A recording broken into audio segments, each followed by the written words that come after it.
We also have members of the highway patrol that come through our course. I was engaged in a close quarters battle, a gunfight, handgun to handgun. It resulted from a high-speed stop during the dark hours, and two occupants. I took one out, got him out at gunpoint, handcuffed and searched that individual, and the second person I got out, and a struggle ensued and it turned into a gunfight. He actually dry fired twice on me because a round was not chambered, and I lost my footing, actually went down to the ground, and from the ground I discharged 8 rounds and hit the suspect 5 times. They are very talented individuals who are very sincere about what they're doing. The weapon that was used was a 3rd generation Smith & Wesson, and it was fully loaded on the magazine. One was not chambered, and the suspect actually had the gun on me on the ground. While I was on the ground, I anticipated taking gunfire at that point, but no gunfire came from that suspect's weapon. This was all within seconds. Within seconds, I had mine out and discharged 8 rounds, hit him 8 times, or 5 times. And they're faced out there every day with the real-world situation. The suspect's gun did not fire because one was not chambered.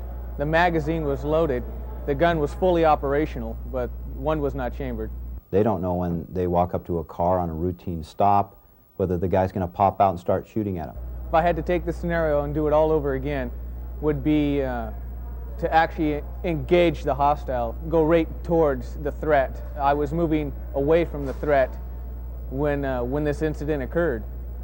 Having the training I've had now from combative concepts, I'd have went right towards him. I'd have taken the fight away as quick as I could, instead of giving him that time and distance to react.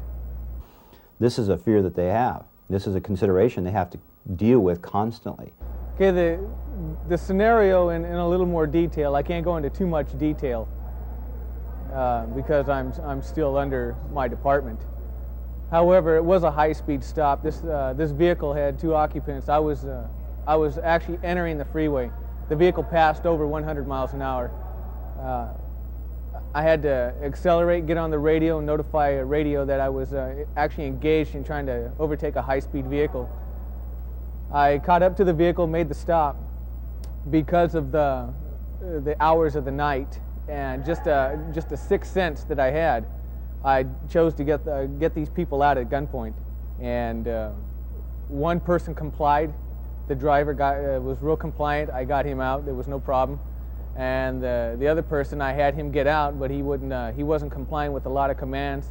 He was trying to divert my attention towards a language barrier, which there was no language barrier because I'm bilingual to an extent. And when I went to actually put a control hold on this one individual, the one individual that I shot, when I went to put a control hold on him and put him under arrest, that's when the struggle ensued. He turned. When he turned, I took that momentum and started walking backwards from him. Then as I was walking backwards, I lost my footing on the side of the road, which was a little raised berm. And on the raised berm is where I went down. As I went down, he had the 9mm in my face. He was actually, I don't know, 4 feet from me while I was on the ground, standing over me, clicking it twice. As he was clicking it twice, I was bringing mine out, anticipating gunfire. And then I took mine out and discharged the rounds and just focused in on front sights and took him out that way.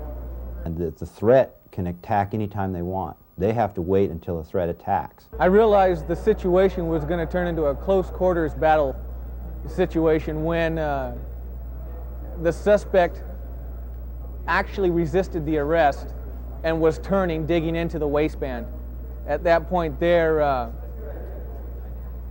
I had a real strong feeling what he was grabbing was the gun, not a knife. But feeling of disbelief was a factor in this situation as well. And I was reacting, and once he turned around, he had the gun. As I was pulling mine out, I went down. I realized at that point, when he turned and was digging into his waistband with his back turned to me, that this was going to turn into a close quarters battle. So our whole design purpose is to get them prepared for these situations before they actually get in them. What went through my mind when I was actually staring at the 9mm, which was pretty much in my direction, in my face. I anticipated taking the rounds. I'm a firm believer that if you're shot, you're not dead, and if you're dead, you don't know it. And I was just going to take the rounds and return fire. I had to slow my thinking down and concentrate under duress and just engage the hostile. That was going to be my goal to get out of the situation. I had a feeling that, hey, I'm going to win this situation. I don't care if I win by 1 second. I'm coming out of it. There's no way I'm dying here. Not on the side of the road. They need that response. They need to know how it works. They need to see a guy come out of a car and shoot at them. They need to see what that looks like. What I saw of the suspect once I put him under duress was he was retreating. He was starting to fumble with the weapon, trying to chamber the round. He lost concentration on me, lost concentration on the weapon, and at that point I had him under fire. And as he went under fire, 2 of the hits were non-survivable. One was through the heart and one was through the head. Some of the others just broke bones and tore flesh.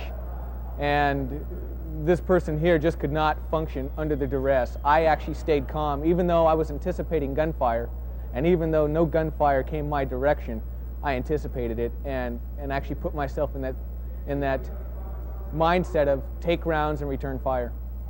They need to see what it looks like when 2 guys bail out of a car. What are some of the signs? What I can do to counter these things? A reason why I won this close quarters battle was because of mindset. Mindset had a very important role in surviving the incident. I was determined to make it out. I had a strong determination to get out of it. I was going to get shot, and I was going to live with that. That's fine, shoot me, but you better kill me within seconds, because it's 9mm is just not going to take me out, and if it does, I'm not going to know it. My mindset to survive at that point was very important. Do I need to just duck and run? Is that the answer? No. What is the answer? I'm not Superman. However, my mindset is to survive anything I encounter, and my mindset is to take care of anything I encounter. And so we put them in that situation so they can find the answer for themselves, what works best for you. Yes, the assailant, he's dead. Like I said, 2 non-survivable hits, and he was dead. Matter of fact, my last shot, when he went down, he dropped like a sheet off a clothesline. I knew he was dead at that point. I knew he was dead.